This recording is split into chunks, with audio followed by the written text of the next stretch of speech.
Beleza, agora a gente vai fazer essa resolução de uma outra maneira, utilizando o else if, né? Ou seja, ifs aninhados, como a gente tinha sugerido anteriormente, né? Veja que o exercício continua a mesma coisa. Então, nesse primeiro momento, eu vou ter três números iguais, né? Ou seja, eu vou ter três variáveis, né, necessárias para a resolução desse exercício. A diferença vai se dar nesse bloco aqui, ó, certo? Eu vou tentar ser o mais didático possível nessa explicação para vocês entenderem que essas condições que estão aqui, elas começam a se tornar excludentes, né? Porque se uma condição acontece ou não acontece, quer dizer, se ela não acontece, ela implica que aquela condição inicial não é verdadeira, então a gente começa a excluir alguns elementos desse problema, tá? Então a gente vai começar primeiro com esse cara aqui, que é a verificação do número maior, né? Então vamos lá. Então, se o número um, né, for maior do que o número 2 e o número um também for maior do que o número 3, continua a mesma coisa. Eu continuo dizendo que o maior é o número um, certo? A questão aqui é, e se ele não for o maior deles? Né? Se o número um não for maior do que o número 2 e o número um também não for maior do que o número 3. Então é aí que a gente vai começar a pensar numa solução diferente, tá? Eu vou apagar essa parte aqui, ó, certo? Porque isso aqui vai ficar um pouco diferente para a gente, né? E a gente vai iniciar a partir desse ponto, né? Então, se o número um não for maior do que o número 2 e o número um também não for maior do que o 3, então eu tenho um senão, né? E aí é que vem o pulo do gato, né? Vamos chamar assim.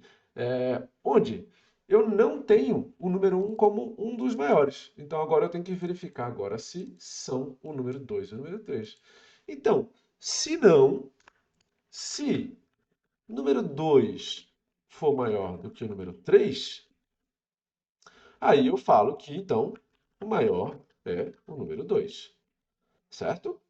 Se o número 2 for maior do que o número 3, ele entra dentro desse bloco e diz que o maior então é o número 2. Agora, e se ele não for? Se ele não for, então eu tenho somente mais um S, um else. Por quê? Porque o que me sobra é que o número 3, então, é o maior deles. Como que eu cheguei nessa solução, né? Vamos pensar de novo. Número um, eu estou verificando primeiro aqui, ó. Número um, ele é maior do que o número 2. E o número um é maior do que o número 3. Se essa condição for verdadeira, ou seja, número um é maior do que o 2 e, né, número um é maior do que o número 3, então, beleza, o número um é o maior de todos eles. Né? Então, o número um é o maior. Mas se isso daqui não for verdade, né, se isso aqui der um false, então eu venho para um senão. E aí, dentro desse não, eu vou fazer uma verificação um pouquinho menor. Por quê? Porque eu já verifiquei que o número um não é maior nem que o 2 e nem que o 3. Então, eu vou verificar agora só entre o número 2 e o número 3. E aí, se o número 2 for maior que o número 3, quer dizer que então ele é o maior deles. Né? Dentro disso, eu vou agora verificar. E se ele não for, ou seja, se o número 2 não for maior do que o número 3? Então, a única opção que eu tenho é que aí o 3 é o maior deles. Beleza? Deu para entender? Eu vou verificando condições a condições e as condições anteriores se tornam excludentes da equação que a gente está fazendo, né? Da verificação que a gente está fazendo. A mesma coisa vai acontecer agora para o nosso número menor. Né? Então, eu vou fazer. Se número menor, número um for menor do que o número 2, and número um for menor que o número 3, em que isso me resulta? Que o menor é o número 1. Beleza? Mas e se não? Ou seja, se o número 2 for menor que o número 3, se essa condição for verdadeira, então o menor é o número 2. Né? se essa condição do número 2 menor do que o número 3 não for verdadeira, né, então só me resta um outro senão, que é o menor é o número 3. Beleza? Eu vou fazer esse teste agora para vocês, mostrar para vocês, né, como que isso vai ser executado, para vocês verificarem o resultado do nosso exercício. Vou salvar esse cara aqui, vou salvar ele aqui. Eu vou criar, inclusive, um maior, menor, alinhado.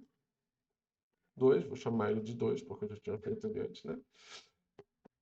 E vou executar esse exercício agora. Então, ó, ensino número. Eu vou fazer primeiro com a sequência 1, 2, 3. Então, 1, insiro outro número. 2, insiro mais um número. 3.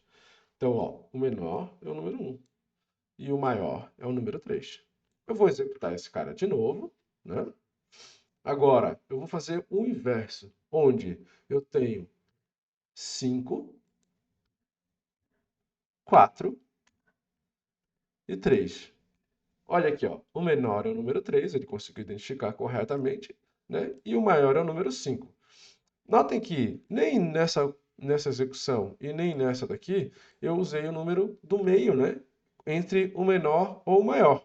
Então, a gente vai executar novamente para verificar essa condição, utilizando o número do meio, para vocês verificarem que ele está certinho.